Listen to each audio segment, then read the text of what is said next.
We are coming down the stretch in the G1 Climax 34 tournament. Zack Sabre's playoff ticket is punched, but the rest of the spots are still up for grabs. Can Shota Umino deliver us from evil? We'll look at this past week's action, look ahead to the final 3 days of block matches. With Jeremy Finestone, I'm Steven Conway. This is Speaking of Strong Style.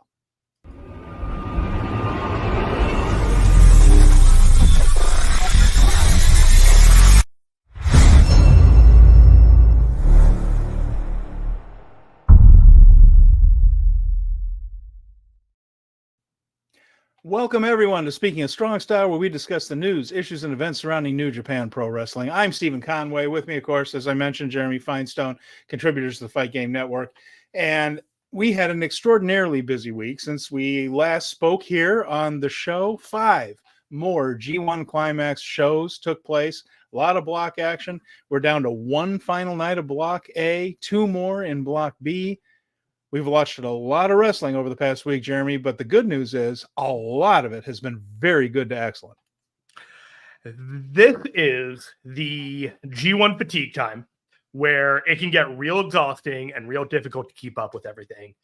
But every night for the last 5 nights, there's been something that you can watch and something that you can join in on and something that you can find. It's like, wow, that might be the match for me. And it has helped a lot personally for me that I have no idea what New Japan is doing right now.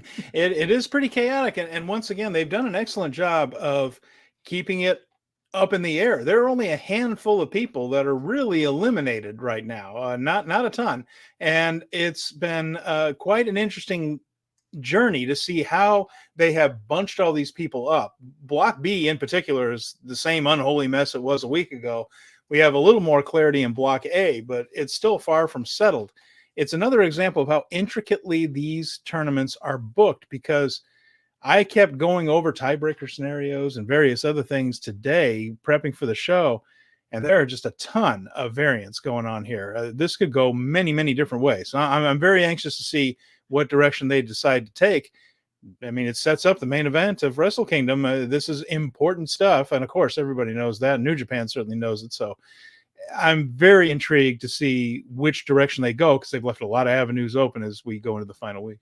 I'm chomping at the bit. Like at any point, you could. I think I know where they're going with this, and then they have a bunch of results and a bunch of match endings. You're just like, oh, they're not going in that direction. So we're gonna break this all down. But I was talking with Steven ahead of time, and I thought the best way that we could start this is by doing a where were we last week when we last ended this show. So we're going to bring up the brackets from last week. Well, there is quite a difference. And of course, the one thing that stands out on top is Evil was sitting with 10 points. And by the way, Colin, I'm glad you're here, Colin. Glad to see you here live with us. And Evil was on a roll. He was 5-0. He was 5-0. Things have gone poorly since then for Evil. It hasn't quite worked out. But he's still sitting on those 10 points. Jake Lee was only on 2. That's really turned around. The Great Khan was on 2 points. That's really turned around as well. So, when we last left you, this table looked very different than the way it looks right now. For me, of course, we suspected that Evil was about to go on a long losing streak. When we spoke last, we did not think that he was just going to be cruising on in.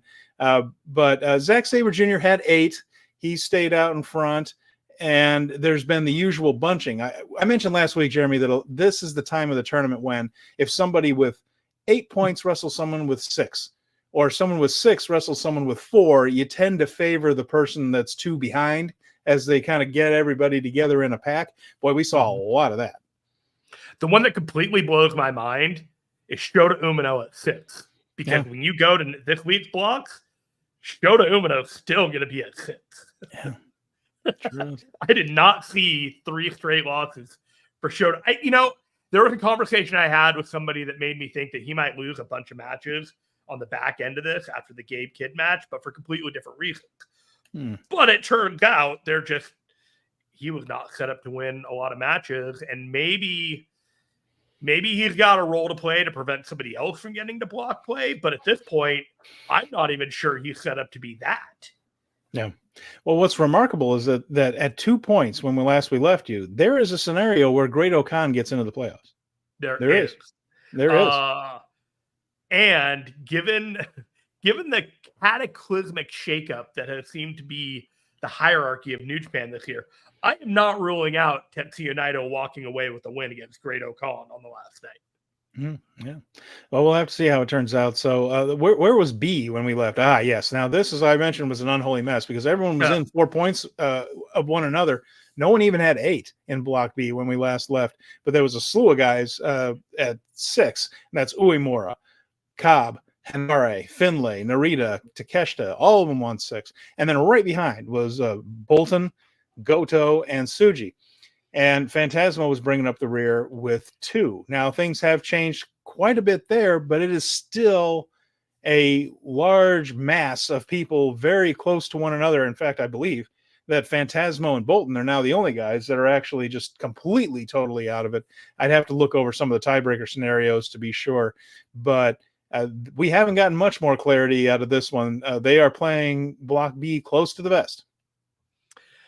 I look at this and I think Hirooki Goto deserves his flowers, number 1. Number 2, the way that they've managed to keep like a horse race for the entirety of this block for an extended period of time, and only now are like the dividing lines starting to shift between who's going to make it and who isn't, is just masterful matchmaking, and they've done an excellent job in this block to make you care about these matches and some of these matchups. Just completely blown away. I'm not sure, but I think I like the B block matches better than the A block matches. I don't know. I think right now, I think Shota Umino, Shingo Takagi, and a couple other people there in A have had a good enough tournament that I'm interested. There have been some winners on that side. Absolutely. I'm just saying, like, on a whole, when I watch the whole like the 5 matches every night, I think there's something more compelling on this side, and I can't put my finger on what it is. Okay. Well, we're going to start with the A block, and we're going to go through the action of this past week and see where we've gotten now. Now, like I mentioned, we don't run through these match by match by match. There's just too many of them, especially this week with 5 shows. So what we're going to do is we're going to take a look at the leaders and work our way down the standings. And so in Block A, as we sit now, the leader, and it looks like, if I'm doing my tiebreaker calculations correctly, Zack Sabre Jr. has not only clinched a playoff spot, which we knew, but he has clinched the number 1 playoff spot. I don't think there is anyone that can catch him on a tiebreaker. The only people that can catch him on points are Tetsuya Naito and Evil, who are sitting on 10. Either one of those could get to 12 on the final night of block play, but Zack beat both of them. So at that point, there you go. So Zack is the number 1 seed in the A block, if I'm reading all this correctly. Now, Zack has been outstanding as usual. He had an interesting week, though. He lost to Shingo Takagi in Osaka to begin the week. And it was a terrific match, as you could imagine. That was an excellent one where Zack worked submissions, and Shingo's big moves, the Last of the Dragon, Made in Japan, kind of leave him vulnerable to some of Zack's octopus holds and those types of submissions. So it was an interesting little contest there between the striker versus submission artist. Red Shoes was about to call it when Shingo was stuck in a triangle, and he managed to grab Red Shoes' pant leg as Red Shoes was going to ring the bell. I thought that was a really dramatic touch. He then powered out of that triangle and hit a nasty looking Last of the Dragon. I mean, Zack came down right on the back of his head, a little spooky there, but he was okay, it looks like. And Shingo Takagi got the win there. And from our sibling show, Sam is here, and I'm going to put your comment on here. Sam, hi, glad you're here. I just want to pop in and say, hey, caught up on some matches last night, haven't watched today's yet. You're in for a treat. There was some really good stuff today. But like I said, if you catch any show from this past week, there's going to be some really good wrestling on it. Of course, Sam and Mel are the Power Bombshells. That's Sunday at 1 p.m. Eastern right here each and every week. So great show that you should check out. Absolutely. Yeah, some really important discussions go on that show, seriously, that are worth listening to. It gives a really good perspective on them. And one of the things that we move on here with Zack Sabre Jr. was that was a 2-match losing streak, Jeremy. He had his unbeaten run at first, interrupted, and then Shingo Takagi put him back 2 spots, but he got back on the right side with a win over Evil and Korakuen Hall. And this one went only 19 seconds. It was the most interesting little trick they pulled here. Evil attacks Zack backstage. So, Zack's music plays, no one comes out, and then all of a sudden he's being drugged by Evil. And Evil beats him up on the outside of the ring. Dick Togo throws powder in his face. They're doing this thing now, Jeremy, where as long as you brawl before the match, it doesn't count. You just get in the ring, and then the referee rings the bell, even if someone's been beaten to death. So it's a little new Japan. If you're in the ring and able-bodied, despite being blinded, fair game. Let's go. Able-bodied. What are you talking about? Anyway, so that's the whole theory here. So Evil throws him in the ring. Thinks, great, this is all over with. Covers him immediately, but they get into a pinning scramble where he's trying to pin Zack. Zack kicks out, bridges out, all this stuff. And then he gets a little pinning combination on Zack. Zack reverses it and pins him in 19 seconds. So Zack quickly reversed that into a pin and got most of a night off. He took a little bit of a pounding on the outside of the ring, but not a whole lot. And there has to be a way to make sure that a guy like him, who might be wrestling a few extra matches than everyone else, maybe gets a breather in the middle of the tour. And Colin mentioned something here we're going to absolutely get to, Colin. Oh yeah, we're going to get to Gabe Kidd on commentary. Oh my goodness. Now, speaking of Gabe Kidd, he was Zack's next opponent in Yokohama. They went to the Yokohama Budokan, and Zack won this one. Lots of slaps, chops, and submissions in that one. Zack's chest was beating the hamburger. He ended up working a rear naked choke and getting the win that way. So clinched a spot in the playoffs. He snuck a pinfall in on Evil. He took the loss to Shingo. He got the rear naked choke in on Gabe Kidd. So we felt that the drama in the A block, Jeremy, would come from the number 2 and number 3 seeds. We predicted at the beginning that Zack was going to be the number 1 seed. And that seems to be the way this has turned out. It is the thing where Zack has gone all in on the G1 tournament, mentioning it even on other promotions interviews. He has said that his career is basically riding on this in New Japan. So with that in mind, they have made him the number 1 seed, and he will go into the playoffs in the A block, and he's been having a really terrific tournament. His final match in block play is against Sonata. Okay, so I want to have 2 different conversations about the A block. First one I want to have is about Zack Sabre Jr., and then the next one is about the rest of the field. He's been absolutely dominant in this thing in a way that makes me actually very concerned that he's not going to win the entire G1.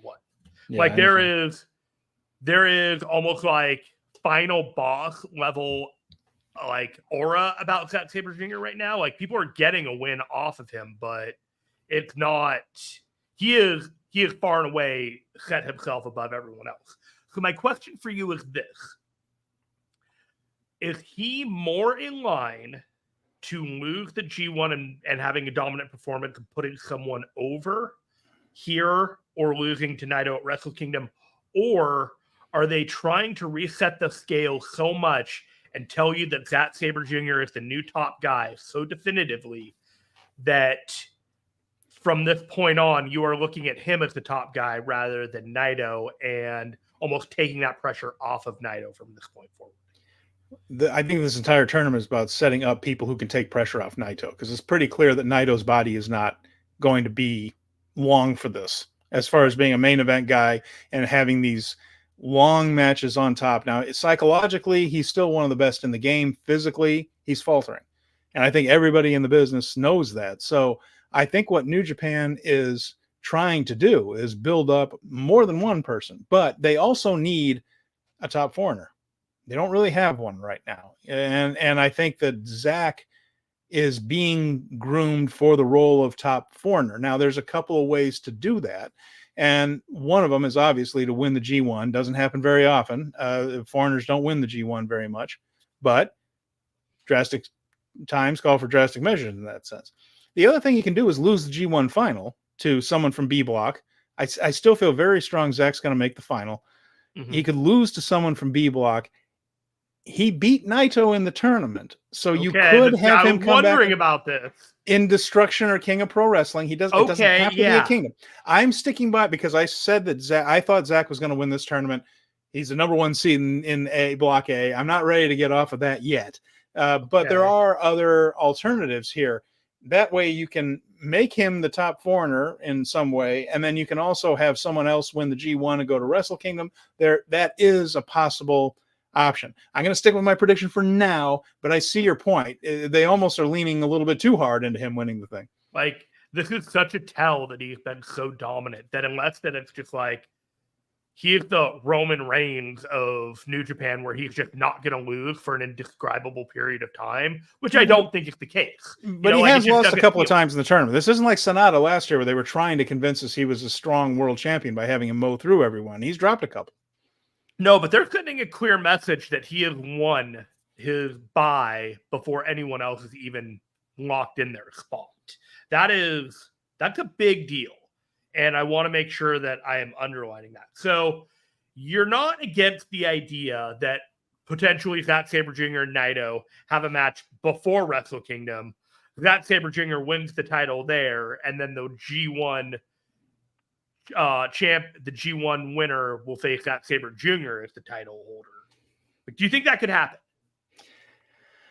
I don't think Tetsuya Naito will be out of the main event of Wrestle Kingdom. So if they do a switch, it'll be a back and forth, similar to what they did with Moxley, where maybe somebody wins it at Destruction and he wins it back at King of Pro Wrestling. I think it's highly unlikely. Okay. Yeah, I find it almost. Well, I would be shocked if their number one draw didn't headline their number one show, and he is by far their number one draw.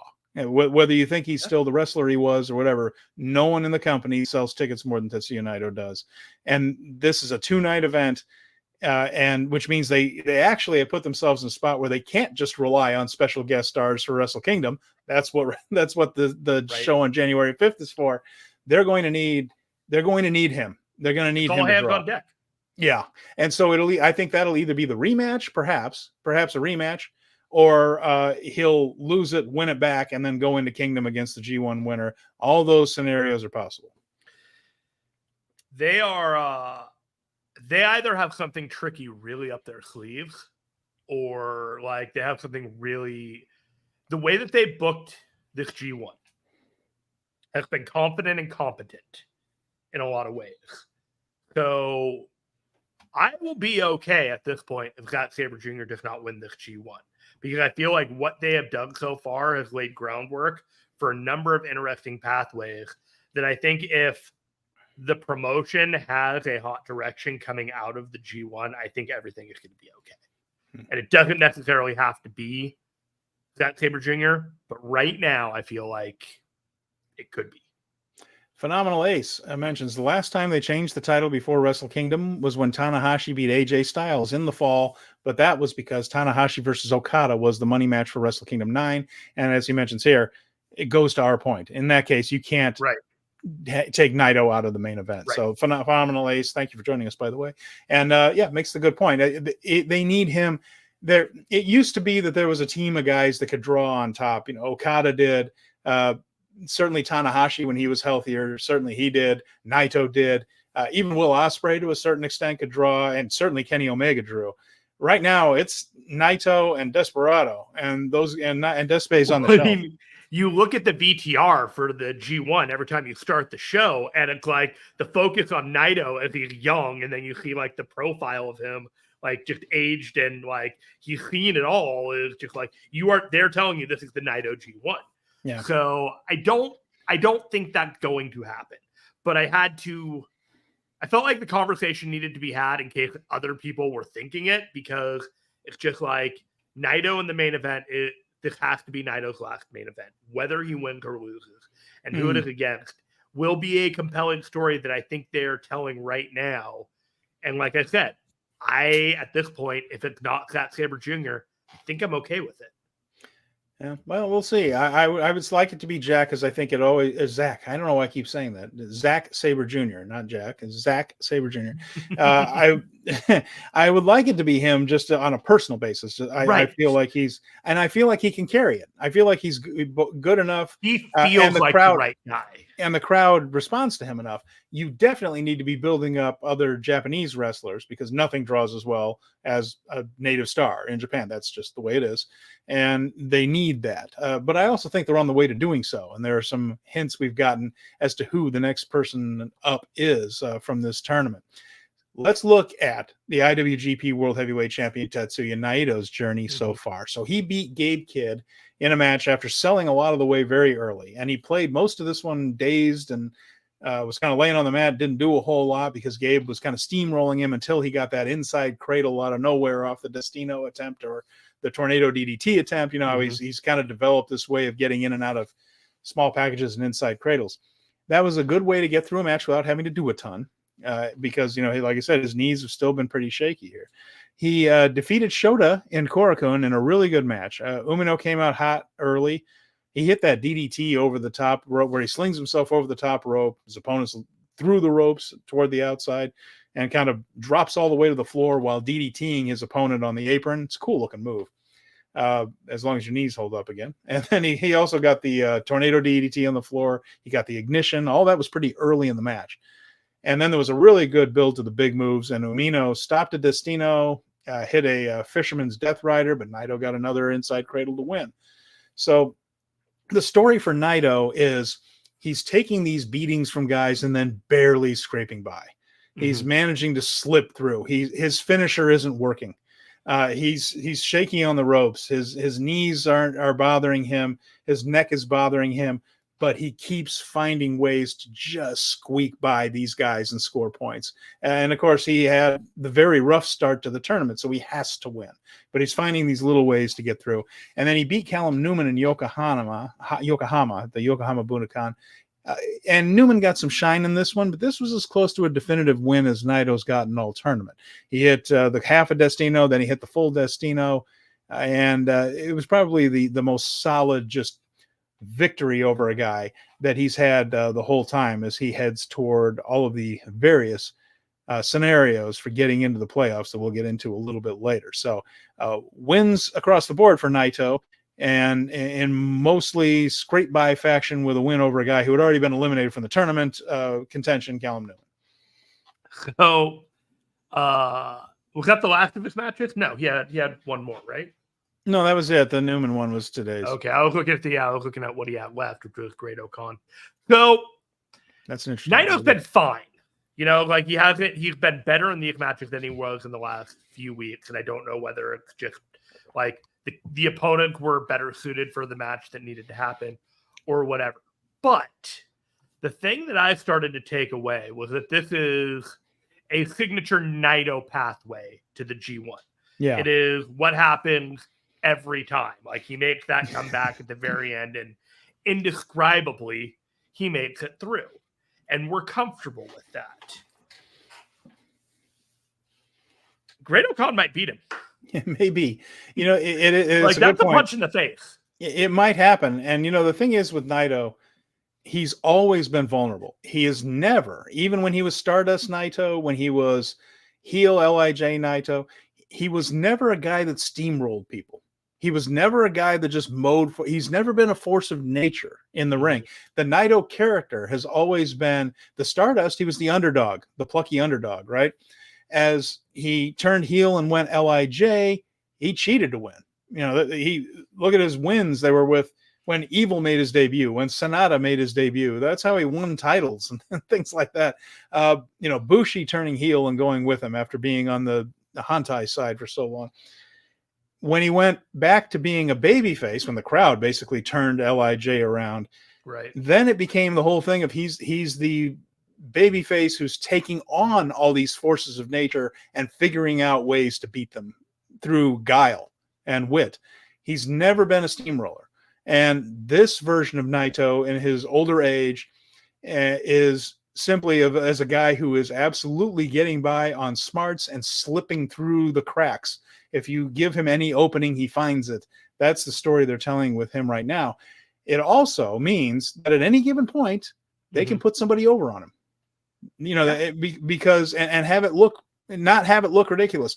Kazuchika Okada couldn't really realistically lose to everyone, could he? Some of those would have looked silly. Naito, you can see a guy getting a hold of him. If you don't show him that crack for him to slip through, anyone can beat him. And that includes Great Okan, who's on a hell of a roll right now in the storyline. Yes. So nothing's in the bag. And but you know, it's certainly more interesting when the champ's in there.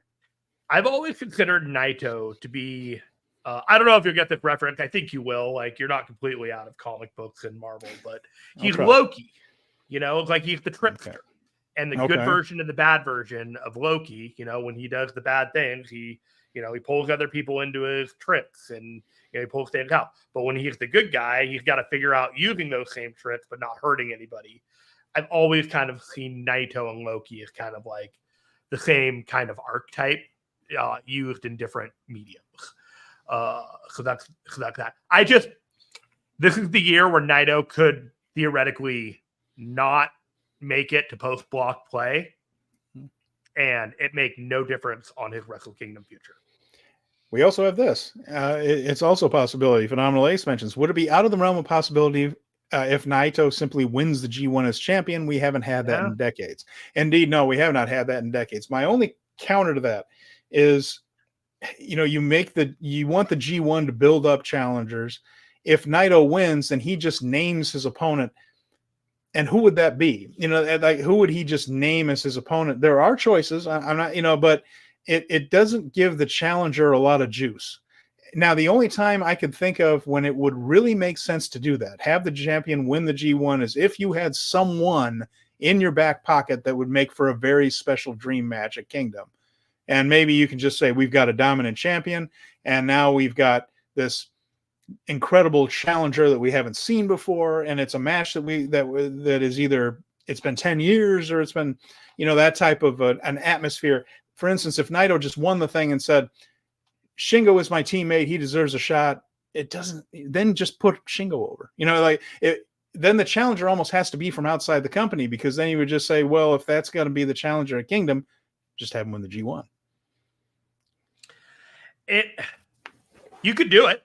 Like, it doesn't feel, it feels like you are kneecapping your Wrestle Kingdom opponent, like Steve was saying.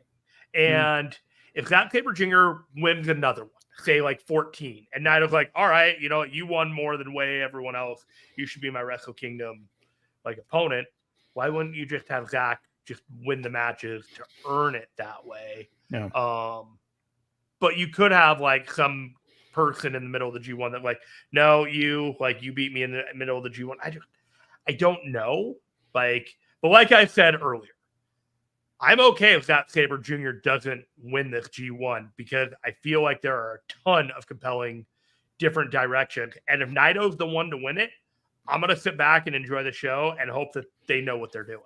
Because right now I feel confident, and the way that they've done everything, I feel confident about what they're doing. And they could fuck it all up in the next week. But I don't think that they are. I think they have an idea where they're going. So if it ended today, Zack Sabre Jr., Evil, and Naito would be the three advancing from the A block. But there are people who are still in contention. Shingo Takagi is, for instance, and he just had a hell of a week, Jeremy. He main evented all three A block shows. He main evented with a win in Osaka over Sabre. We mentioned that. He lost to Sonata and Korakuen. This was a special match. This was a really good match. Shingo hit all kinds of near finishes. Sonata managed to stay out of the last of the Dragons. Sonata got a very dramatic win that toward the end with the buildup convinced me you could go either way. This wasn't a thing where I'm just waiting for this guy to get this finisher. And that one really could have gone either direction. Sonata ended up getting the deadfall move. It kept Sonata in it. It kept Shingo back in the pack and kept all these tiebreaker scenarios in play. So it was good for dramatic purposes, and it was a hell of a good match. They even gave each other a little fist bump afterwards.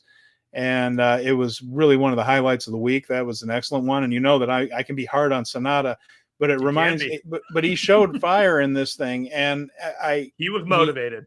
He was motivated, and it was a hell of a good match. He always wrestles. He wrestles well. It's just if he seems interested or not, and he did here. He picks and chooses his spots. He reminds me a little bit of Taichi back maybe like 5 years ago, where there were times where he was motivated, and there were times where he was phoning it in. And more often than not in this tournament, like, you could find parts where you could argue either one, but this was indisputably like he had his working boots on tonight.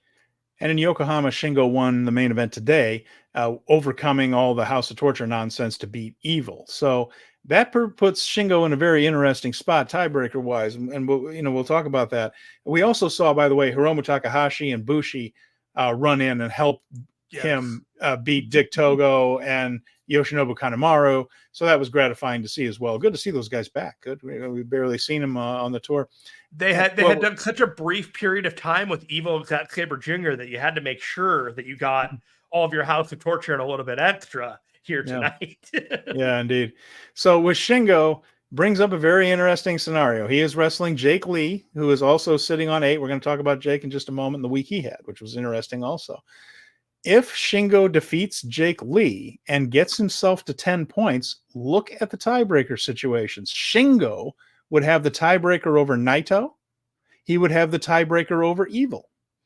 So Shingo is basically in a win and he's in type of situation almost with that. And of course, Evil could get to 12, and we're going to talk about what could happen with him. But it's an interesting scenario where if Shingo gets himself to 10 and Naito can't get himself to 12, in a scenario where Shingo is sitting on 10 against anybody else at 10, he wins most of those tiebreakers. So not out of it at all. Shingo Takagi very much alive in this term. Snap judgment right now. Does he win his next match? Against Lee? Yeah, I think he does. And I'll explain why when we get to Lee. Okay. I'm not sure he does. Yeah. I got a theory, but it could go either way, but I got a theory. I was really confident that Evil was not going to make it, but I'm at that point where I'm not sure. Mm-hmm. So, with that pathetic that I just gave out to the audience, sorry about that. You want to move on to the next guy?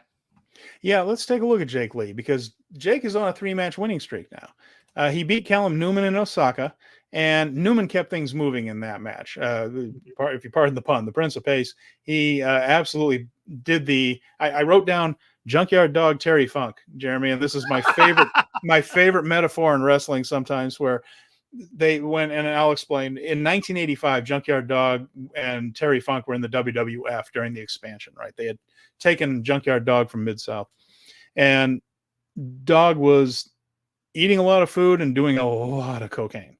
And there wasn't a whole lot left of Junkyard Dog at that point, except he was still charismatic and the fans still loved him.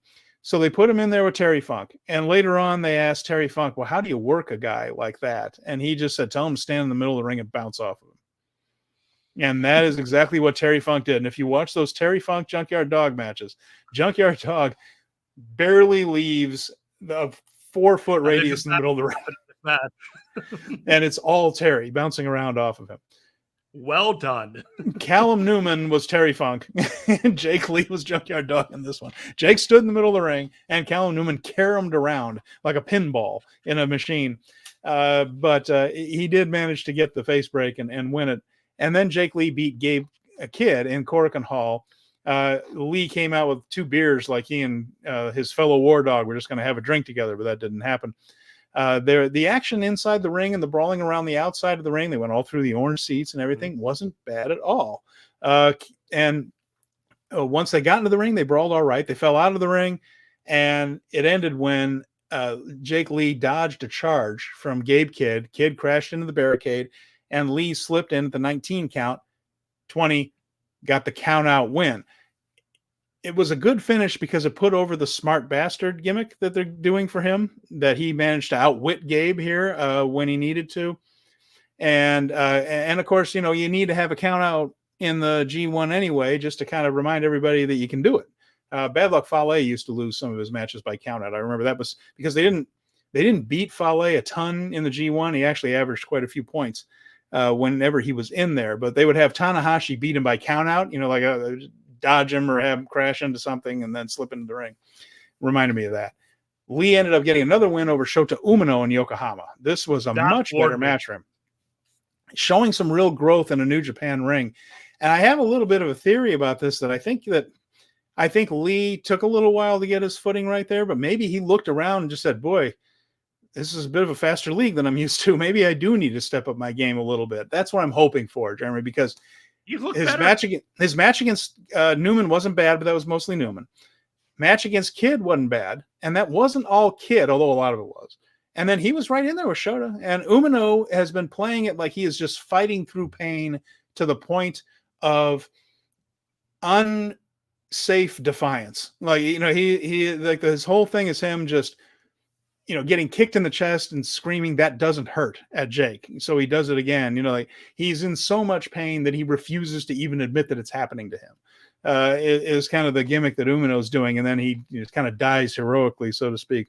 Umino was even on offense when he backed into the corner to try to get some momentum. He does that from the Blaze Blade and the ignition and all that. But lo and behold, Jake followed him into the corner and hit the face break to win, and it eliminated Shota Umino from block play. Not to eliminate him from block play, but eliminate him from contention. He still has a match.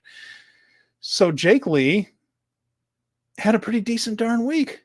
I didn't mind watching him this week, Jeremy, for the first time all tournament. Not bad at all. I thought his match against Gabe Kidd was entirely entertaining. I thought they both held up their end of the match. I agree with you that it feels like he was thrown into the deep end of the water and given no help whatsoever, and he figured out what he had to do after a couple of days. It was rough going. It wasn't pretty in the first couple of matches that he had, but I can live with this Jake Lee and what he is doing with his matches there.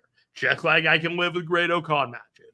He's not going to be a main event level guy like shutting down the card multiple shows, but he's going to be there once in a while, and that's fine. Speaking of Great O'Khan, he got a win over Evil, and that was another one where he managed to avoid everything is Evil and got his eliminator on him there. That was Newman and Corkin. That was a really good match. He and Newman worked really well together. O'Khan caught him on an Oscutter attempt, and that led to an eliminator. And that put Newman out of the tournament officially. And so he went from having good matches, which he was definitely doing, to being a player in this tournament. Then he beat Sonata in Yokohama. And the story was that O'Khan was kind of a step ahead of Sonata strategically most of the way. Sonata had a deadfall attempt, but that was turned into that new move that O'Khan's doing a lot. It's that kind of he grabs the guy around the neck and does a back bump and drives the guy's face into the mat, driving his opponent face first down, and then he pops up immediately and hits the eliminator. And really, those two moves do look like they could be a finisher. It's pretty solid work. And 4 wins in a row for Great O'Khan. He's been wrestling really well. His matches have been good. His last match is a critical one with Tetsuya Naito on the last night. So for me, O'Khan's playing with house money. Doesn't need to beat Naito. He might. I'm not trying to discount that possibility. But I think O'Khan has accomplished his mission and is coming out of this tournament looking better than when he went in.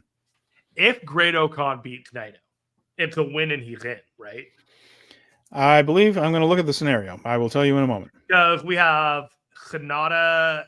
Sonata's the only other person with 8. And so at this point, that leaves the field of people who are eligible to win or to advance to the post-block play, right?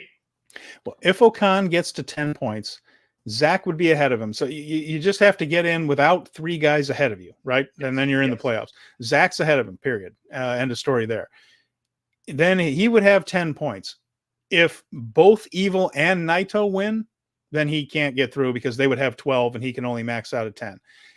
If he's in a tie, if he gets into a tiebreaker scenario with Naito, he will by definition have that tiebreaker over Naito. He also has the tiebreaker over Evil.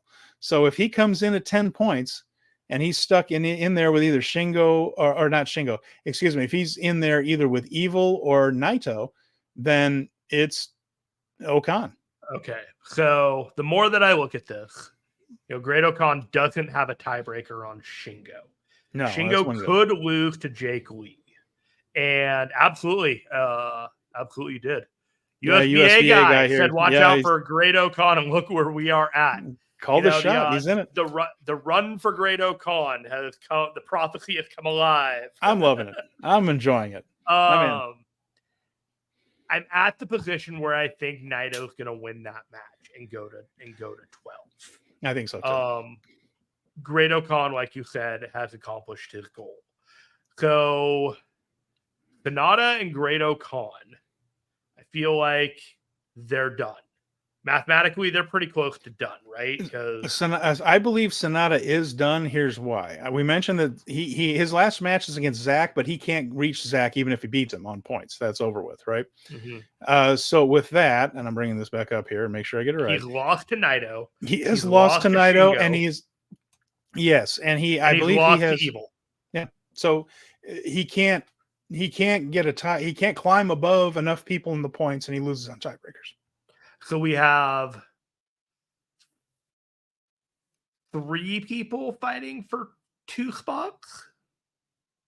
We have Naito, Evil, and Shingo. And Okan. There is a scenario where Okan gets through. Okay, so if Shingo wins, Okan is mathematically eliminated. Yeah, and so here's the thing for Shingo. Did I lose you? I lost you for a sec.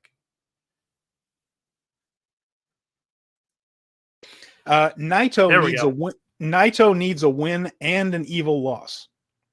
Shingo needs a win and a Naito or Evil loss. So Naito needs to win, he needs Evil to lose. Shingo needs to win, and then either one of the other two lose, and he slips through. Because he has the tiebreakers. Naito is not a winning your get in. No, because Naito could, theoretically, again, if everything lines up right, he could lose out on the tiebreaker to Shingo. So here's the scenario. Shingo beats Jake Lee and gets to 10 points. Right. Naito loses to Great Khan, and Naito's out.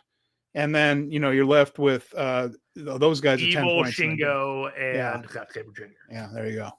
And so do you think it Naito, Shingo, or Evil? Of those 3, which 2 are going? I think we're going to get Zack, and I think it's going to be I think it is going to be Shingo and Naito. I think Shingo and Naito is going to be the match to get to Zack. That's what I think. Because I think Shingo's going to beat Jake. I think Shingo's going to beat Jake Lee, but that's when they might have Jake Lee in there too. But Jake Lee can't get it. No, Jake Lee cannot. That's right. He cannot. Never mind. Excuse me. That's wrong. Which is why I'm thinking that Jake Lee doesn't beat Shingo, because it doesn't actually do anything. He would just eliminate Shingo, which they might do. But again, which might win this whole thing? Which matches do you want to see? Phenomenal Ace might be right. Again, you're trying to sell tickets, right? It's Shingo and Naito is the match that sells tickets. But again, they're also thinking big picture here. So Jake cannot get through. Excuse me. So I think it's probably Great Khan or Shingo and Naito. I just think Shingo and Naito, but I could be wrong. I don't see why you need Okan to make the playoffs when he's already accomplished his mission for the tournament. I'm going to be the advocate here and say, to me, it is more exciting if Naito doesn't make it. And that that there is going to be a fresh challenger for him at Wrestle Kingdom. Like that is like the equation is completely removed. So going into the next 3 days worth of shows, that like Naito will come out and greet the guy at the very end, but he's off the board. Like we all just kind of figured at some point he would be. And if he's protected to the very end and he looks strong and he is screwed out of the spot like he has screwed other people out of the spot throughout his entire career, that's an interesting direction. It's like if you can have Naito advance. Like there's nothing to Naito advancing or not advancing that will change anything about how people perceive Naito right now. And that's the argument that I'm making, whether he does or he doesn't. But that would also have Evil advancing, which is something that people may not want to see. If it's Zack Sabre Jr., Shingo, and Evil, and then Shingo already beat Evil in block play, and then it becomes Evil and Zack Sabre Jr., and they have the actual match that they didn't have in the block play. Is that something that people are really going to want to see? Is Evil threatening to wrestle at the G1? I always thought that Evil's job here was to threaten to make the playoffs, and he might make the playoffs, and then he threatens to win the whole thing, and that's scary enough, right? And to have House of Torture in that situation, and it could set up something with Tanahashi. There's a lot of ways you could go with a lot of places you could go with that. But boy, if Evil beats Shota Umino and then just cruises into the playoffs, he didn't cruise. He lost the last 4 and a number of them. What I mean is, and he just goes into the playoffs in second place in the tournament with 12 points and all that. It really hurts Shota again. And I just feel like Shota's tournament might be you're not winning, you're not making the playoffs, but you're saving the company from House of Torture at the end. That could be his. Absolutely. You love to say flowers. That could be it. It's like, but if Shota just goes in there and scores 6 points and then loses on the last night to Evil and allows House of Torture to go through, boy, does he look like a plate full of piss. Kind of does already. But this could help. This could save him. He could be the guy like, oh, thank God, Shota. Absolutely can be a face-saving maneuver. It could absolutely be a thing where like Shota is the white hat hero who stops Evil from moving forward. Totally could happen. But at this point, I think they've taken enough off of him where I'm not necessarily sure that's enough to just say, yeah, we're right back where we were like when we started. He came in injured, and I kind of thought he wasn't going to win a whole lot of matches. Well, and then, like it turned out, he was injured, and he didn't win a whole lot of matches. You and I both think that Evil's not going into business for himself with this President Evil thing, that they're going somewhere with he and Tanahashi, right? Well, what if you got a guy like Tanahashi and it's a gang war thing anyway? What if it's Shota and Tanahashi against House of Torture going down the road? Because Shota will need something to do. What if it's just we've talked about how they kind of want to make Shota Umino the new Tanahashi, and sometimes in presentation, the way he interacts with fans, all this kind of stuff. What better way than to team up with him and try to run House of Torture out of business? That could be, Evil and Ren Narita versus Shota Umino and Tanahashi down the stretch. One of the good ways to do that is have Shota Umino upset Evil so much that maybe he does something particularly dastardly to everybody. It isn't sexy, but it does feel like a direction that they could go with, because the Tanahashi Evil thing is definitely happening. And it feels like the Wrestle Kingdom direction, but we're not necessarily sure that Tanahashi can do the compelling single matches anymore. So who knows, man? Who knows? That's why you might do a tag. All right, anyway. What else do we got to touch on this one? Gabe Kidd? Okay. Well, we've gotten through most of these guys. Yeah, let's talk about Gabe here real quick. The whole thing is, magnificent bastard. Yeah, he's still showing all that intensity and doing interesting things in the ring. But as I put here in my notes, no more commentary that is that much in character ever again, please. It drove me back over to Japanese commentary. It was so god awful the other night. And when the Conor McGregor shtick was it for you? Oh boy, I guess that's probably what he was trying to do.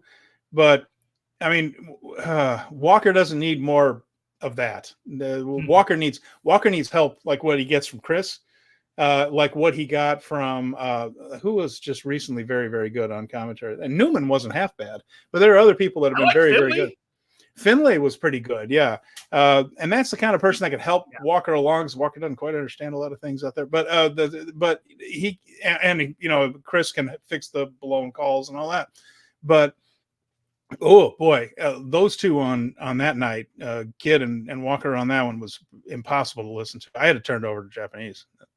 I enjoyed it, but I was just what? How? I honestly did. I was just like, you are entertaining me with this, and it's keeping me like watching the match. I don't know, man.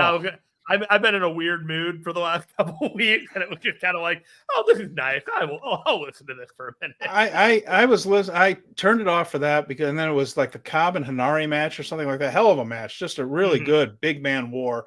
And I turned it back over at the end just to see. And he's like giggling like an idiot and all that. It's not your thing, Gabe. Not your thing. Just tell him no next time. He was great, I thought, on the Oleg and Finlay match, and I thought Goto and Takeshita, he actually added a lot to it, personally. No, I totally disagree. Okay.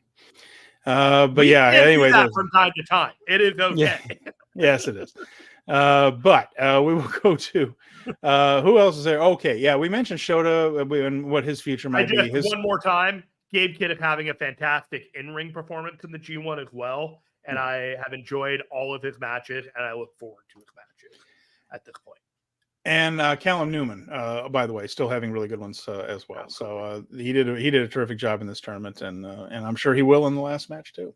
So Gabe with that, is the kind of guy that's going to be making a lot of money in about 3 or 4 years. We'll go to the B block, and keep in mind that's Kidd in character. That's Gabe Kidd in character that I'm complaining about on commentary. B block. So let's go to B block now.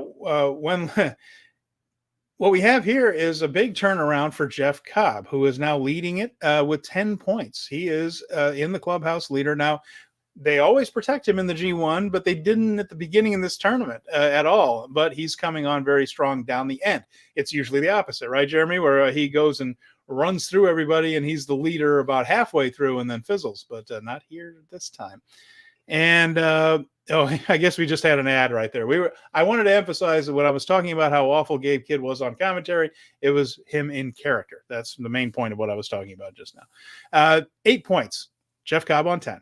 David Finlay, Ren Narita, Konnosuke Takeshita, Yota Tsuji, and Hirooki Goto on 8 points. They all have the snowman, Jeremy. I'll tell you what.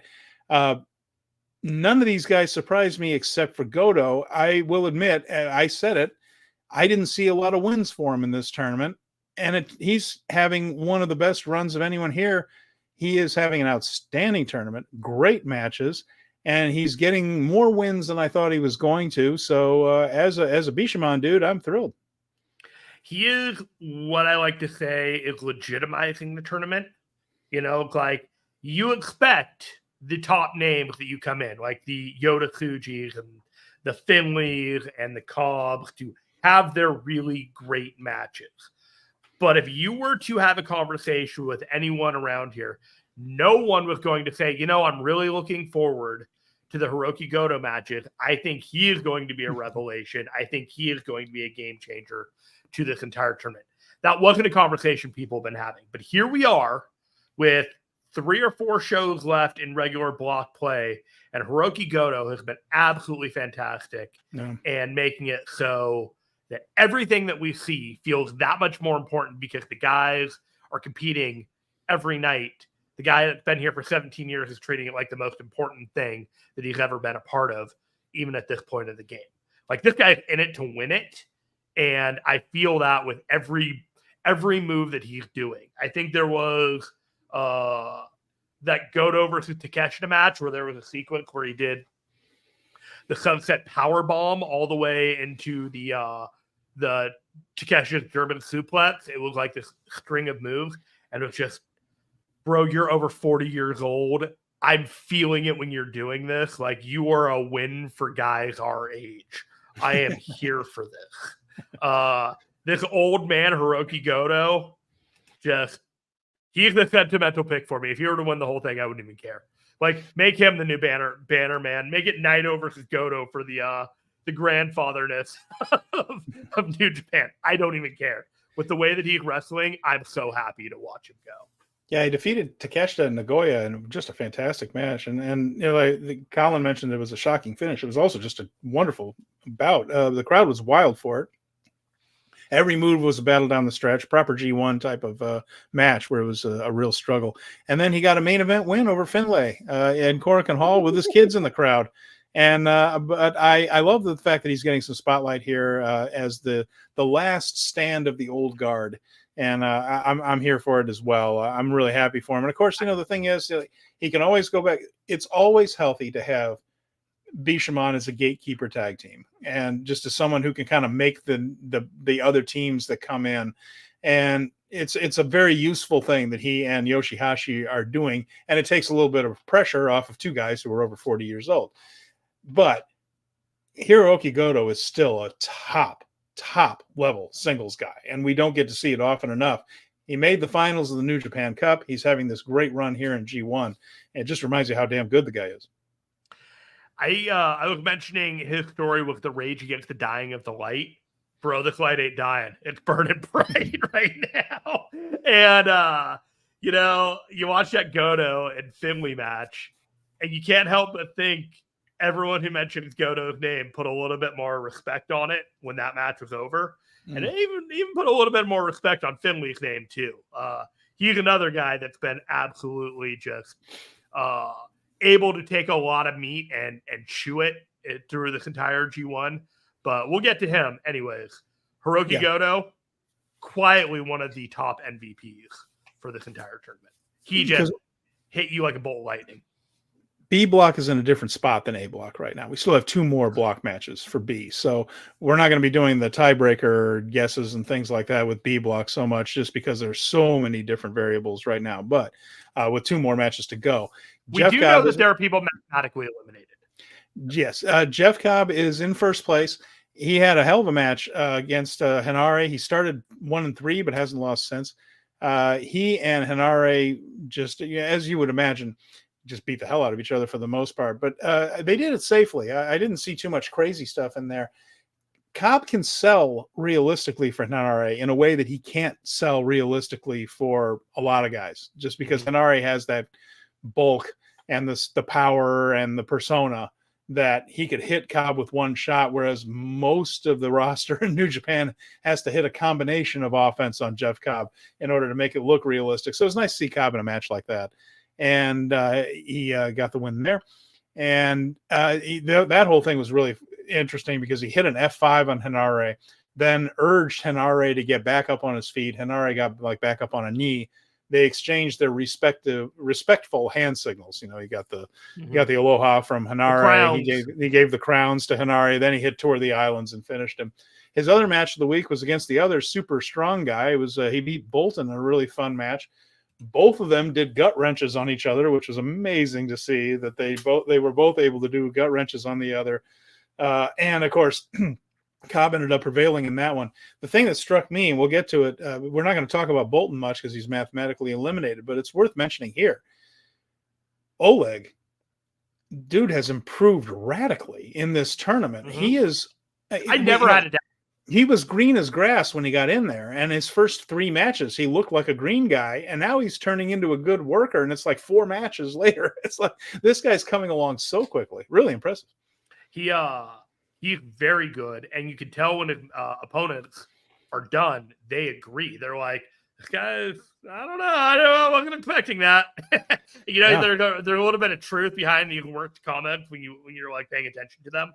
And so Bolton, man, he's the real deal. And watching him go with Jeff Cobb was a lot of fun. You just think that really age or an injury are the only thing that's going to get to us. He's already over 30, so there's still a lot of time. He's still babyface, though. He looks like he's like 24. He does. He does not look over 30, but yeah. And, you always worry about injuries with anybody that size, too. But right. And then you have Yota Tsuji. He won the main event in Nagoya over Ren Narita. Tsuji's also on 8 points there, just a little bit back. Narita's style made for a dull start. We'll talk a little bit more about that when we get to Ren. But in the end, Yota Tsuji blocked the double cross by just getting his hands down and not handspringing out of it, but bracing himself. And then he hit the Gene Blast to beat Narita. And then he beat Henare and Korakuen Hall in another good match. Henare was doing a thing where he was no-selling safe shots to the head, not unsafe shots, not just like full-on hard-way shots to the head. But they would do things like Tsuji would knee him or punch him or something, and he would kind of hulk up. He would just kind of start shaking, and I don't know if that's going to be something they need to continue to do right there. I don't know if we need NRA hulking up, but I worth a chance. But now that we've seen it, I think we're good. But another win there. So Gene Blast finished there as well. We picked Yota, you and I did, to go all the way to the finals of this thing. Still feeling pretty good about that. There are certainly ways, and he has winnable matches down the stretch. An interesting one with Yuya Uemura. But again, Tsuji just feels like a guy who's pretty close to being a top star.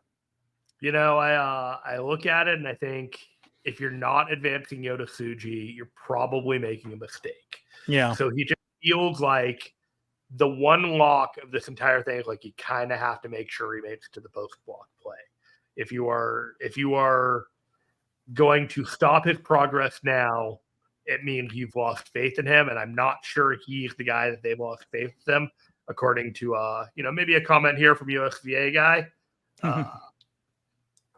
Shota is on a timeout right now. He's got some major heat on him. Yeah, we're going to let that one lie, but we've heard a little bit of the same thing, that maybe his behavior at some point in the past is going to need some correcting. Oh, geez, there's never been a top star that misbehaved that still wasn't put. That everybody loses their push the second they misbehave, Jeremy. I mean, look at Shawn Michaels. I mean, my goodness, after all that, they just dropped him right down the card like a rock. It doesn't matter that much. It doesn't matter that much. It's business. I will say this. I am much more amenable to companies that handle their business backstage, and perhaps, it reflects on the booking rather than it getting leaked to the media and or press and or wrestling fan sites, in which it's disseminated the discipline that they have been dealt out. So Shota has made some mistakes, and the booking is reflecting of that.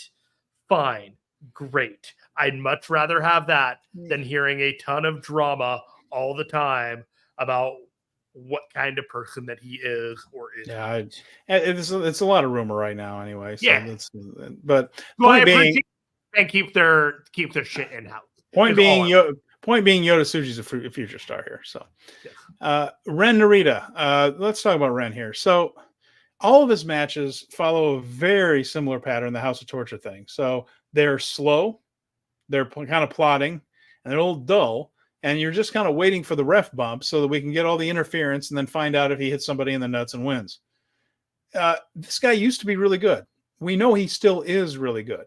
But this House of Torture thing is like an absolute albatross on him. It is an anchor around his neck. He used to be really good. I used to look forward to Ren Narita matches. And his matches just aren't good now. And it's because of this damn gimmick. So it isn't working for me. I don't really care for it that much. He has, lied, cheated, stealed his way to 8 points, and he has a couple of matches ahead with who does he have coming up here? Okay. He's got the Takeshita and Hanare is who's left for him. But to me, Narita is more talented than this. And this is good for you. It's good for Yujiro. It works for that. Yeah, he's a goon. It's not working for me. I'd rather see him be a heel wrestler. He needs to take that next step where he's front and center in a faction. All those guys, frankly, do. None of them are there yet. Yoda's not in front of a faction yet. Yuya's not in front of a faction yet. Shota's not really in front. And Ren. I think in the next year, a lot of those things can happen. If House of Torture is not working out, Ren Narita can turn around and say, you know what? Like, your way isn't working. I'm going to go do my own thing and maybe repackage. I think all of that is on the table before Wrestle Kingdom in 2026 is looking at seeing, all of these guys being the front man for a bunch of different groups. It just hasn't happened yet. I think we're in the middle of a story in which we are seeing something and it's not going to work out, and we're going to get the next evolution of Ren Narita. I'm looking forward to seeing the next one because I think he's a super talented guy. Yeah. David Finlay. Now, we expect Finlay to be in the mix all the way down to the end here. I don't know how far in the tournament he's going to go. I've had my theories, but we feel like he's going to be certainly in the mix. And he got a win over Bolton and Nagoya. It was also a really good match, by the way. Oleg hit his short kamikaze, but Finlay managed to get away from the full one. What I mean by that is he stayed out of the one where Bolton gets a running start and really plants him. He then powerbombed him and overkilled Bolton to win. The surprise result to me was the loss in Korakuen Hall. It was an excellent match, and we mentioned it when we were talking about Goto. But he did take the loss there. And his final match is again, screaming as a plot point or an upset special. We're not exactly sure which, with El Phantasmo. And he also has, who else does he have? He has Cobb. He has Jeff Cobb. So a tough stretch run for Finlay. He's sitting on 8 points. Pretty much needs to win at least one or both of these to get through. So, he can lose to El Phantasmo, but he needs to beat Jeff Cobb, and Jeff Cobb needs to lose his next 2 to squeak past him. Well, we'll see. It's. I still feel like he's going to have a decent run up there. The moment of truth is the El Phantasmo thing, because it goes into Phantasmo's story too, of just being sad and depressed. And we got a little bit of fire out of ELP that we're going to talk about here in just a little bit. So we saw a little bit of momentum coming from El Phantasmo, but one or two things are going to happen here to Finlay. It's either going to be completely destroy good guy El Phantasmo altogether, or it's going to be his crowning achievement of the tournament to get the guy that kicked him out of Bullet Club right there. So let's see. I do think it's interesting that David Finlay's 3 losses, these 3 losses were to the babyface of babyfaces of this block: Goto, Tsuji, and Yuya. Yeah, like they're if they were shades of gray or not like full on babyface, he beat him soundly. And there may end up being the case that he's going to lose to El Phantasmo for much the same reason. I really kind of think he's going to lose to El Phantasmo at this point, but still make it to post-block play. Well, we have, we mentioned Goto and Konnosuke Takeshita. Boy, this is my first note in his match after losing to Goto in Nagoya. I said, do we have to send him back to AEW? He said, "Are we he sure?" He should be IWGP champion. Oh my Lord, this guy's so great, and we knew that, didn't we? We knew that he was terrific, but oh my goodness, being in a spot where he can actually show what he can do is this guy's just preternaturally talented. He beat ELP in the Korakuen in a fantastic match. That was Colin mentioned it. It's one of his. It was a surprise or a great match to him. He got more an argument for match of the tournament. It's up there, and he got more emotion out of El Phantasmo than anyone. He put him through a table, bloodied up ELP's back.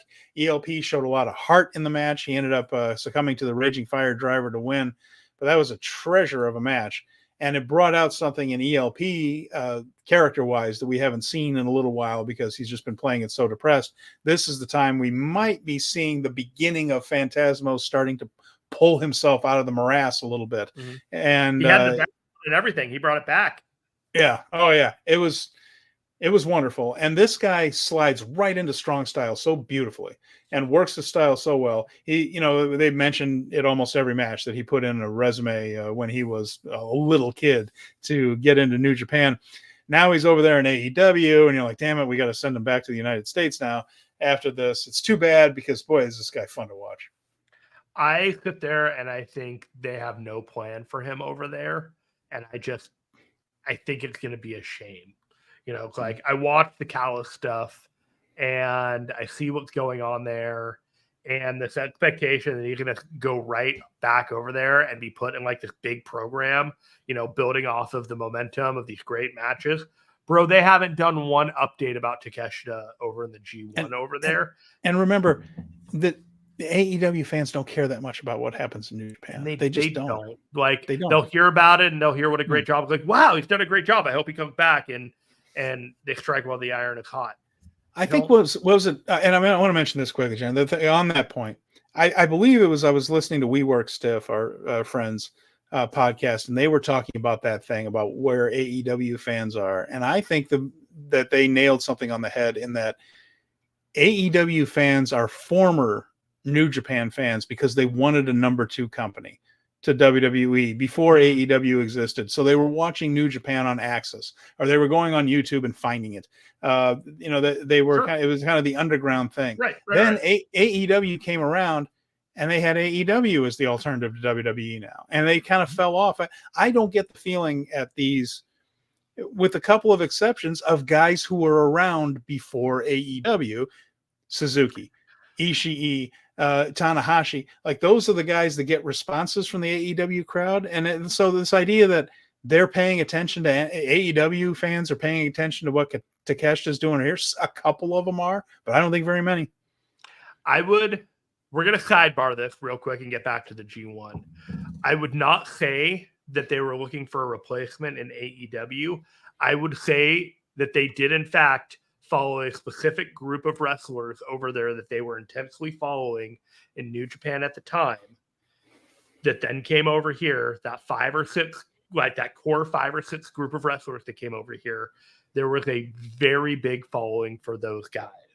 And over time, the New Japan product wasn't able to maintain a lot of that interest from those guys, even though they had Okada and they had Naito and they had Ibushi. Those numbers were slowly going down over the course of the pandemic and all these things. But there was a time when 2018 that there was an equal amount of interest between both products. And it was an inability for them to cooperate that I think caused New Japan to be able to keep a lot of talent a lot longer than probably would have happened otherwise. Because if Harold hadn't been there, maybe those doors would have opened a little earlier and some of that talent would have left for AEW, maybe even earlier. Yeah, maybe, but I really think the fan base was just like, once they had AEW, they didn't need New Japan anymore. Yeah, it's entirely possible. I just think that there was a lot of, if Omega and the Bucks and Page and Jericho and like a couple of those very key guys that people were watching in New Japan were still in New Japan, they still would have been watching New Japan. Oh, well, I guess we'll never find out. But anyway, love Takeshita. I'm glad he's here, and he is playoff position. Could make the playoffs. I wouldn't mind if he did, because he's having a good match with everybody he gets in the ring with. Would you rather have him in playoffs here and then keep him off, say, All In at Wembley, or wrap him up here and then get him over there for, say, the Casino Gauntlet match and have him win that or something like that? Yeah. Don't put him in a match that he's not going to win if he's going to come back to... I don't know what Tony's doing. And I'm not trying to be insulting, but I don't know. I don't know what he wants from Takeshita. So I couldn't really tell you there. I'd love to see I would rather he stick around here and wrestle through this entire thing and not be on All In, but I don't know what the plan would be. And I would like to see them parlay his G1 into a interesting Wrestle Dynasty match too. Yes. I would like the Continental Classic to be a strong emphasis on Takeshita based off of the G1, and then that lead into Wrestle Dynasty if we're really going to parlay all that stuff. You can do a lot of things there, but and I'll be there. I will be there in either rows 2, 3, 4, or was it 3, 4, 5, or 6? I have not only have my tickets, I now booked my flight and my hotel. I'm so excited. I'll be staying in Tokyo Big Dome winner City. Of us all. Big Tokyo Dome City. Yuya Uemura. Yeah, you're doing that live from there. Yuya Uemura lost 4 in a row now. He was ELP's. He was ELP's second win in Nagoya. ELP won it with a Kuma roll. Really, you got to use Koguma's from Stardom, her pinfall to get the victory. He's done his job well. He's wrestled really well. He succumbed to House of Torture shenanigans in Korakuen, but Uemura. I kind of hope he gets a little bit of shine at the end of this tournament, kind of bookend this thing, because he came out so strong. Now he's had all his losses in a row. I feel like if he just loses out, it really takes away the momentum. So I'm hoping he gets shine and kind of bookend it. The matches have been good. I'd like to see the fans go out with the image of him with his hand raised, at least a little, even if he's not making the playoffs. I'm not going to rule out him beating Yota Tsuji. No, you can't. Yeah. I think that might be his last really big hurrah and make it so that Yota Tsuji has to win over Jeff Cobb to beat him on elimination. So if Yota Tsuji were to lose and Jeff Cobb were to lose his next 2, he would be in the driver's seat and then get pushed out on tiebreakers on both Finlay and Ren Narita at 10. So that's and if Finlay were to win one and then lose, and then Yota were to lose one and then win, that would be 2 different ways that Jeff Cobb in the pathway. So that is interesting. Let's read this. The thing with Takeshita is he doesn't want to go back to the clown show in Jacksonville. Unfortunately, he signed on the dotted line. This is from USVA guy. Here's the deal with that. He signed a little while ago, so that's probably come and do in a little bit. And if he's ready to come back to New Japan, I will welcome him with open arms. Yeah, we have no idea what his current contract situation is. But if he wants to come back and work New Japan, by God, yes, exactly. More than happy to take him back there. And and Colin mentions that he lost more matches than I thought he would. Yeah, me too. I thought he would be in a little bit a better place, but his matches have been so good, I don't mind. Here are the wrestlers that are out of it completely mathematically. Bolton, but again, really wrestling well, improvement, and El Fantasma, who. His depression has been the story of this one, that he's lost his wrestling family. And what will that mean when he faces the guy who sort of sent him on the spiral in the first place, in a way? Of course, he did have he got kicked out of Bullet Club, was on a bit of a high with Hikuleo, winning a lot of tag team gold.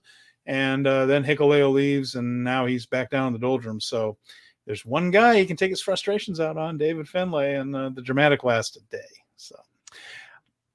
Jeremy, would you like to tell some people about the other shows on the Fight Game Network before we get into what's coming up ahead? Ooh, let me find that for us. Oh, sorry. I thought you had it ready. I'm sorry. We are members of the Fight Game Media Network. You can find a selection of our shows on all audio podcast catchers, with shows that include The Wrap, which goes live on Tuesdays on YouTube, recapping all things WWE. The Dynamite Show, which goes live on Wednesday night, recapping the Dynamite Show.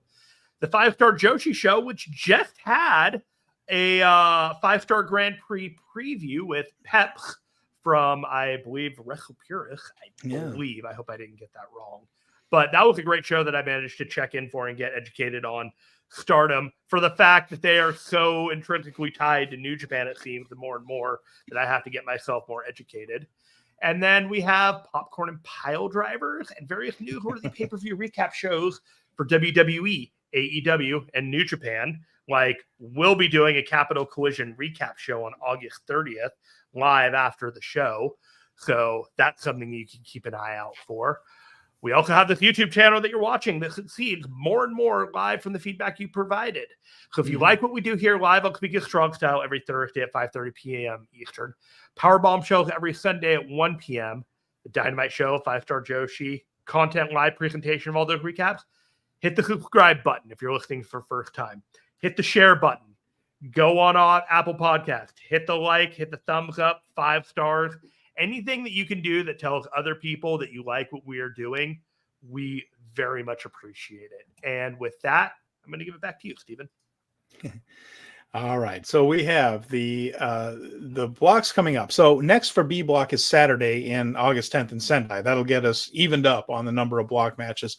And here are those matches here in Sendai, August 10th. We will have Bolton Oleg against Konnosuke Takeshita, Hanare against Ren Narita, Hirooki Goto against El Fantasmo, Jeff Cobb and David Finlay, Yota Tsuji, and Yuya Uemura. And of course, we know how many times those guys have clashed and have not always necessarily been able to determine a winner, but they've also had a hair match. So these guys have gone 12 to 15 rounds with each other already. So it'll be interesting to see what direction they take that.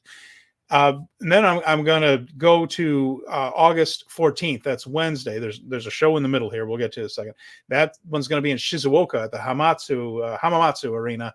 And that is going to be the final night of block play for the B block. And that'll be Phantasmo and Finlay, Goto Hanare, Tsuji versus Cobb, Bolton versus Uemura, and Takeshita versus Ren Narita. So with that in mind, that'll wrap things up for the B block. A block is finishing up Monday in Niigata. So they're heading up north here this weekend to Sendai, by the way, is where that one's going to be on Saturday.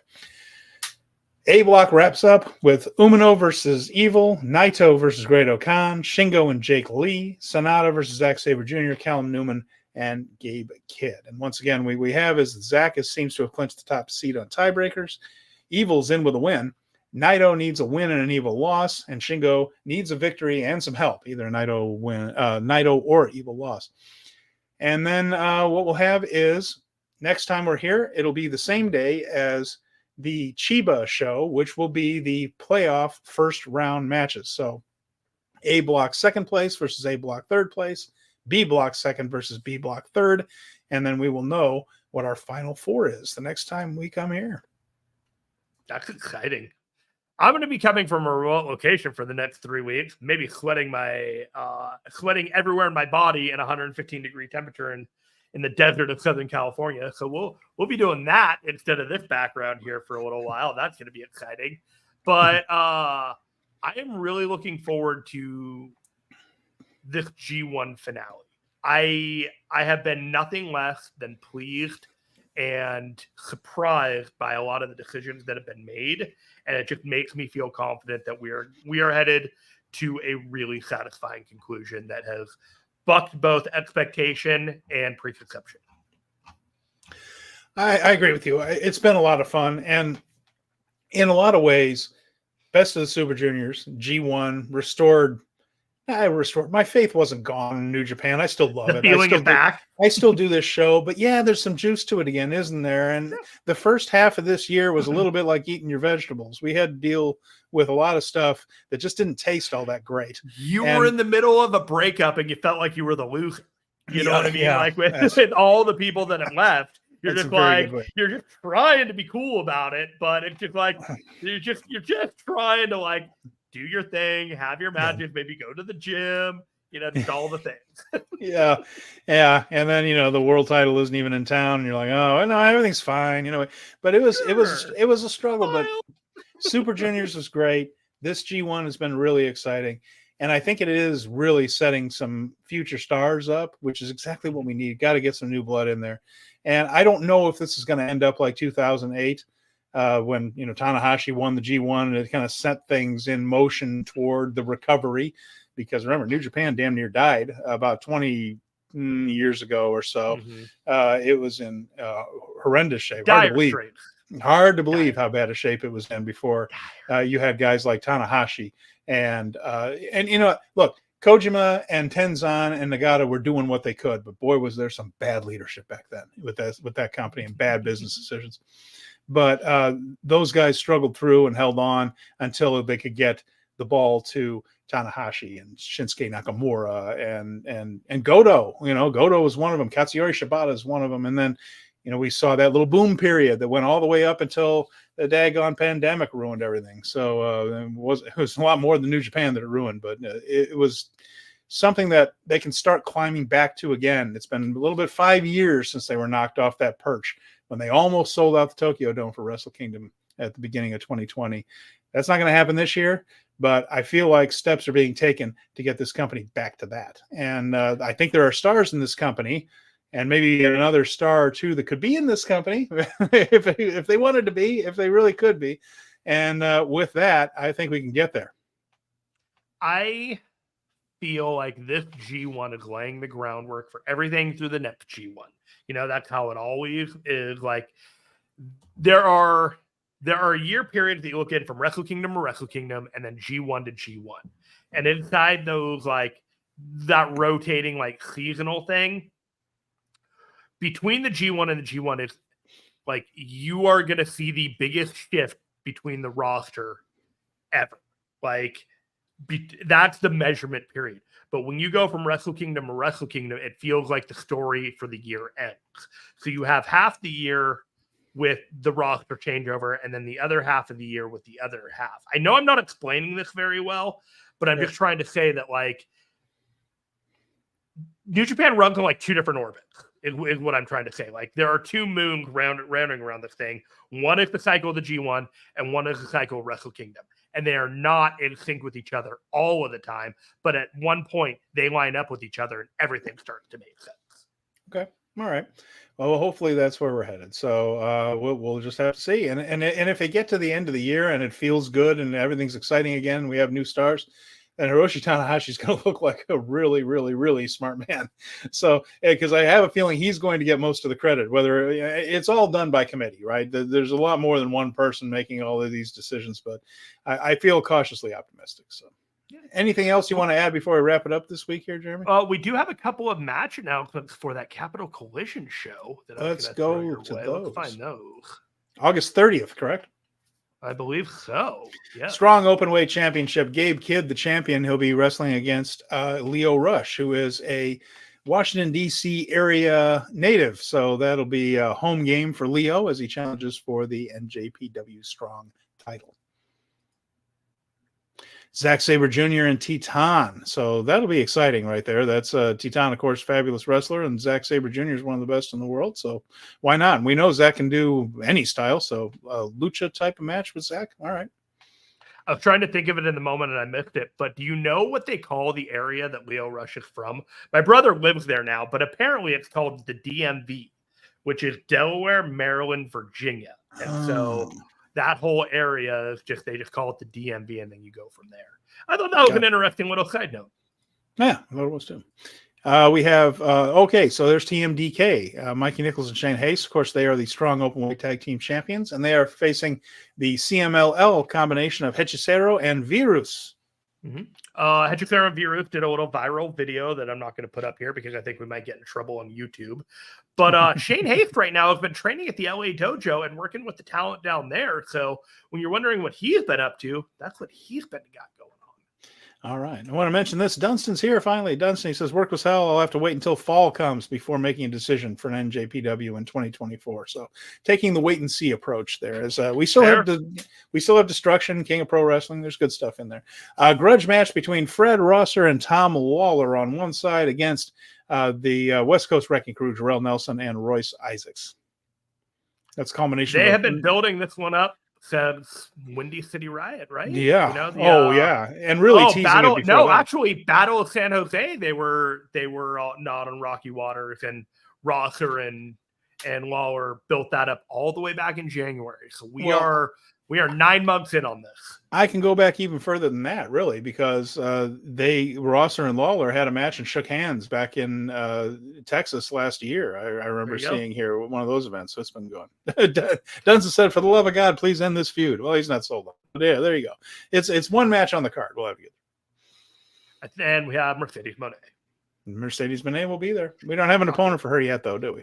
Not yet. I think there are other matches, but this was able in the chaos what I was able to grab. Part of our no, not next week, in 2 weeks, after we talk about the G1, we'll be previewing this show in full. Okay. And then we will be doing a live recap show of this show, like we said, August 30th, after the show is over. Steven and I, and we'll maybe see if someone else wants to join us and maybe do a super crossover with someone else. Who knows? It's a Friday night. People might have plans. You never know. We'll find out. Yeah, so Capital Collision coming up at the end of the month. That's about the only event. Once we get past G1, which is still quite a few shows to go and very exciting, you have that, and that's about it until early September when we start getting into Road to Destruction time. There's only a few things on the schedule until Wrestle Kingdom. They have not announced a whole lot of shows for November and December. And Venkin's asking, that's all for Capital Collision. That's all so far. Yeah, those are the only matches they've announced so far that are official. But obviously more to come. And it's something, kayfabe things with New Japan is that they have to wait for some things to happen before you announce matches and things. So I mean, I love New Japan. That website is a trash dumpster fire pandas like to burn the bacteria off their bodies. It's so bad. So I go looking at the X site and I find what I can find in the last few days, and I grab those matches. If they forget to post it or remind you that something was announced 3 weeks ago and I haven't gone that far down, pretty much on them. Yeah, and I agree with you there. Do we have Venkin brings up an interesting point. They have announced that there's going to be a new historic crossover. I don't know if we have the official date for it, though, do we? We do not. No an official date. They confirmed it, but there's no, and I believe it's in 2025, not the end of it. Okay. I think that they're waiting, they're doing it again in February or something like that. Okay, I'm not 100% on that, but when I remember when we talked about it, when Tanahashi, they did a thing a while back, I thought it was it's on the books, but there's no date for it. Okay. Yeah, I'm going to double check here. I'm going to go to the interwebs here since we have a minute. And next one, Historic Crossover 2. No date yet. It's coming in 2024 is what they said. They announced it for November. November 17th in Edion Arena is what it's saying right here. Okay. During the broadcast of New Japan Dominion, it was announced the second historic X-Over show will take place on November 17th in Edion Arena. So if I do that, all right. It's not on the, like you said, it's not on their webpage officially, but the webpage is garbage. Let's see what we get. Yep. That's what it's going to take place. Okay. Well, let's do it November 17th, 2024. I got you guys. Maybe they should put it on the schedule on the website. That might be a good idea. Do they have it on the Stardom schedule or the New Japan schedule or neither? No, I don't have enough vodka right now to figure all that out. So we will, of course, be covering all this stuff as it approaches. And we'll be doing, like you said, Capital Collision. We'll be doing a G1 next week. So by the time we come back to you, we will have the final four for the G1 Climax 34 tournament. And we will be reviewing the matches that have taken place, previewing the ones to come, and we'll have it all here. And speaking of strong style, so you know what we should do, Steven? If when we have that last show, we're reviewing one match. That's when we should talk about our favorite matches throughout the tournament. Yeah, we'll have time also because there's going to be a little bit debrief. Then we'll go through our favorites back then, and that's the time to talk about it rather than try and tell you every great match throughout the entire tournament. I'm also taking a look, by the way, back at the history of Hiroshi Tanahashi. I'm going to try to do a little bit of a dive on that. So when we have some gaps, nothing to it really, as it turns out. We'll be looking back at him, similar how I did that with Keiji Muto, a while ago. Is it going to be a year-long series that we're doing? No, I'll boil it down. But we'll take it in a few parts, during the slow weeks in the fall months. In all honesty, Steven, you could do 2 segments a month talking about what he did during that month throughout his entire career, and you'd have plenty of meat on the bone. Probably would, yeah. It's a pretty pivotal figure and all. So I'm going to try to tackle it and boil it down a little. So all that's coming on Speaking of Strong Style. Jeremy, anything else before we wrap it up? No, I want to thank everybody for showing up, showing out, and putting up with our brand of nonsense New Japan Pro Wrestling, USVA guy, Phenomenal Ace, Colin, Dunstan. Yeah. Thank you all. Thanking. We're really glad you guys have come and joined us live. And anybody that's listening to this later, we're really grateful that you've chosen to spend a little bit of your time with us here talking New Japan Pro Wrestling and listen to us talk about New Japan Pro Wrestling. So we do this for the love. We make no money. We're not getting rich off of this. Quite the opposite. Thank you for showing up and giving us a reason to do it. We will be back at our regular time right here next week. So until then, that's Jeremy Finestone. I'm Steven Conway. This has been Speaking of Strong Style, and we will talk to you again real soon.